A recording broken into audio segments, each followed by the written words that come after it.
어머님, 지금 이 영상을 틀어놓고 뭘 하고 계신가요? 혹시 파스 붙이고 계신 건 아닌지요? 67 순자 어머님, 파스 3장. 아이가 돌아간 뒤 어머님이 붙이는 파스가 3장입니다. 무릎에 하나, 허리에 하나, 손목에 하나. 웃으면서 안았습니다. 안으면서 부서졌습니다. 그 손이 떨리고 있었습니다.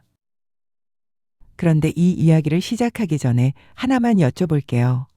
500년 전에도 파스가 있었을까요? 없었습니다. 대신 떨리는 손으로 붓을 쥔 사람이 있었습니다.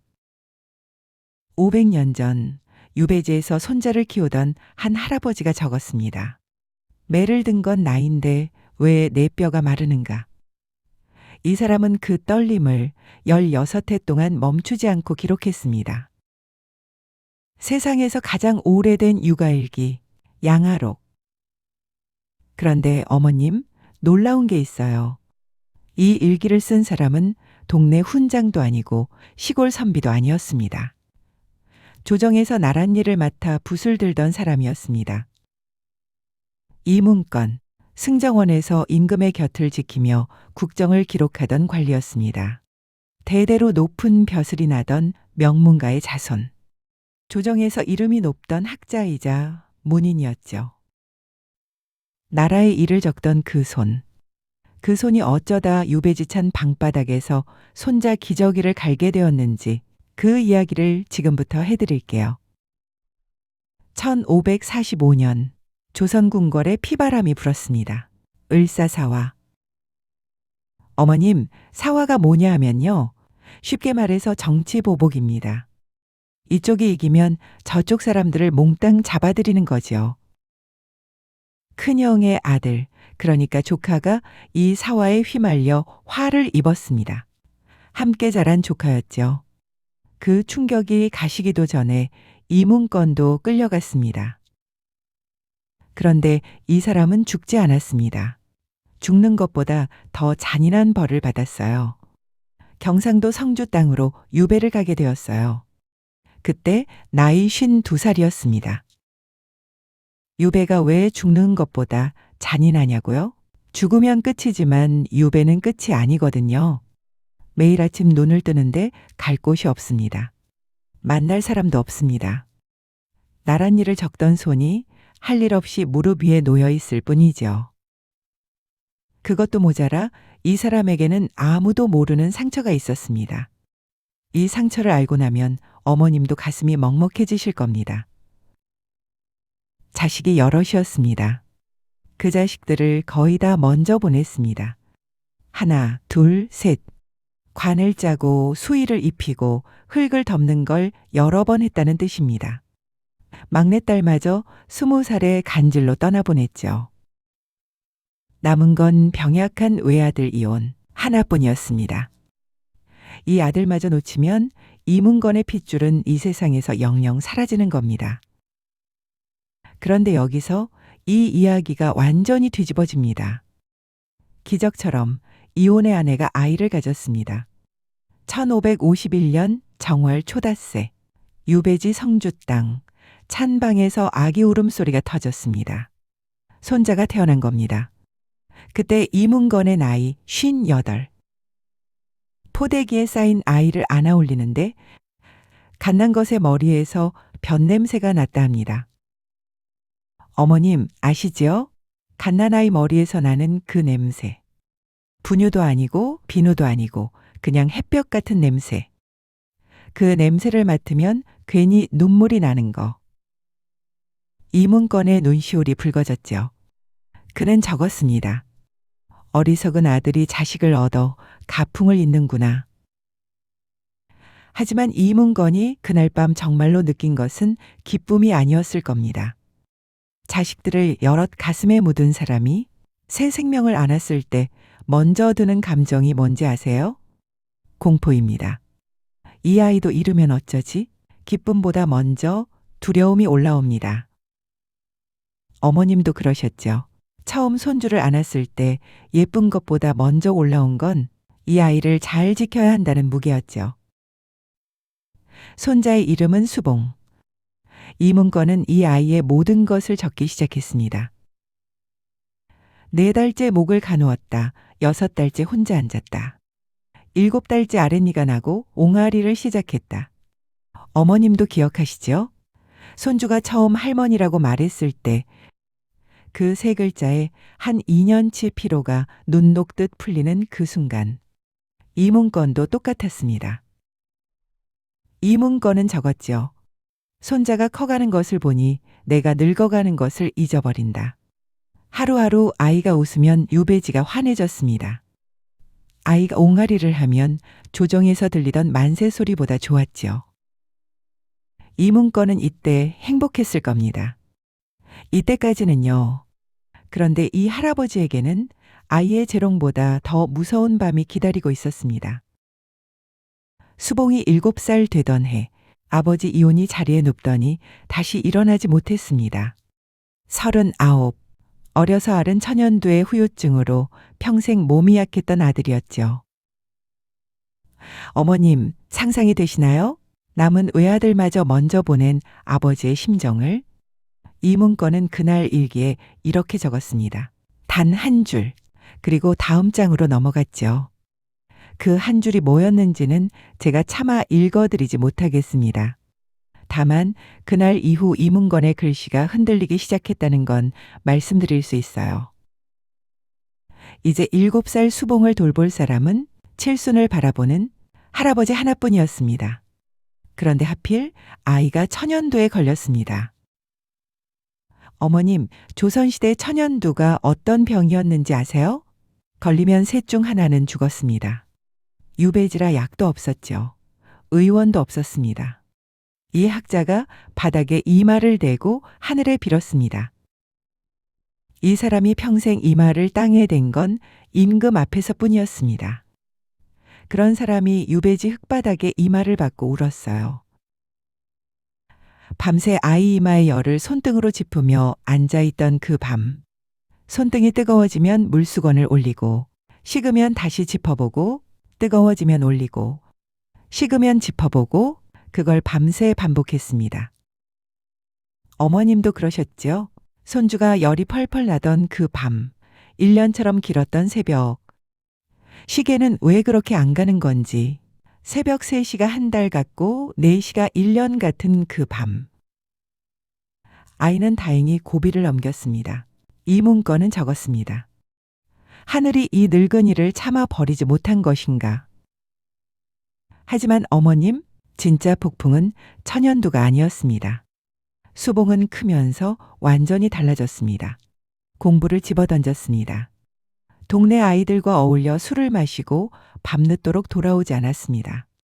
할아버지가 목이 쉬도록 불러도 살인문 밖에서 들어오질 않았죠. 어머님, 이게 왜 무서운지 아세요? 이문권의 집안은 을사사화로 몰락했습니다. 수봉이 학문을 닦아 과거에 급제하지 못하면 이 집안은 영영 일어서지 못합니다. 수봉은 그냥 손자가 아니었어요. 이 집안의 마지막 희망이었습니다. 그런데 그 마지막 희망이 술을 마시고 거리를 쏘다닙니다. 이문권의 손에 붓 대신 회초리가 들렸습니다. 때렸습니다. 아이가 울었습니다. 그런데 회초리를 든 사람의 손이 더 심하게 떨렸습니다. 방으로 돌아온 할아버지도 울었습니다. 유배지 방 안. 밖에선 아이 우는 소리가 잦아들고 안에서는 노인의 숨소리만 남았습니다. 이문권은 떨리는 손으로 붓을 쥐었습니다. 때리는 걸 멈추자 한참을 엎드려 오는데 늙은이의 마음도 울고 싶을 뿐이라. 적어놓고 이문권은 붓을 내려놓았습니다. 한참을 앉아있다가 다시 붓을 들었습니다. 성급하게 가르친다고 무슨 이득이 있겠는가. 그 손이 떨리고 있었습니다. 어머님, 혹시 손주에게 소리 지른 날 밤 이불 속에서 후회하신 적 있으시죠? 내가 왜 그랬을까? 좀 더 참을 걸.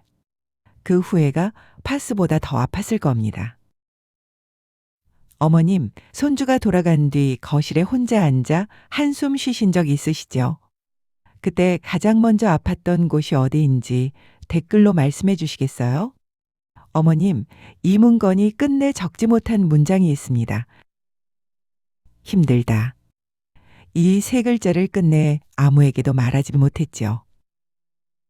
어머님들도 그러시잖아요. 자식한테 전화가 오면 나 괜찮아 하시잖아요. 괜찮지 않은데 괜찮다고 하시는 것처럼요. 아이를 재우고 거실에 나오면 빈 방에 시계 소리만 돕니다. 밥은 차렸는데 먹을 기운이 없어서 식은 국물만 한 모금 마시죠. 리모컨을 잡아도 채널만 돌리다 텔레비전도 끄죠.